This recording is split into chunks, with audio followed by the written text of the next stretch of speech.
एक बार जंगल में पेड़ पर बैठे एक तोते को देखकर यमराज जी हंस दिए। यमराज जी की हंसी देखकर तोता बहुत डर गया। तोता सोचने लगा कि यमराज जी किसी पर तभी हंसते हैं जब उसकी मृत्यु आने वाली होती है।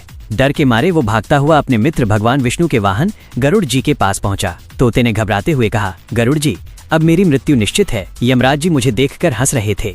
आप भगवान के वाहन हैं, कृपया भगवान विष्णु से कहकर मेरी आयु बढ़वा दीजिए। गरुड़ जी तोते से बोले, तू चिंता मत कर, भगवान से बाद में बात करेंगे, पहले तू मेरी पीठ पर बैठ। गरुड़ जी तोते को अपनी पीठ पर बिठाकर 7 समुंदर पार एक गुफा में ले गए।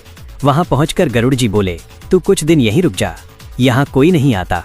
इतने छोटे से काम के लिए भगवान को क्यों परेशान करना, मैं स्वयं यमराज जी से बात करके आता हूँ। इसके बाद गरुड़ जी सीधे यमलोक पहुँचे। यमराज जी ने गरुड़ जी को देखकर पूछा, गरुड़ जी, आज यहाँ आने का क्या कारण है? गरुड़ जी बोले, कल आप जंगल में एक तोते को देखकर हंसे थे, वह तोता मेरा मित्र है।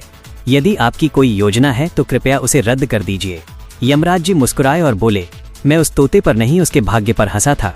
वो तोता जंगल में पेड़ पर बैठा था, लेकिन उसकी मृत्यु वहां से 7 समुंदर पार एक गुफा में बिल्ली के द्वारा लिखी थी। मैं यह सोचकर हंस रहा था कि यह तोता वहां पहुंचेगा कैसे। इतने में एक यमदूत वहां आया और उस तोते की आत्मा को यमराज जी के सामने प्रस्तुत कर दिया। तब गरुड़ जी समझ गए कि भाग्य में जो लिखा है वो होकर रहता है। इसलिए कहते हैं, भाग्य की चिंता छोड़कर केवल अपने कर्म करते रहो। कमेंट में जय श्री हरि विष्णु जरूर लिखें।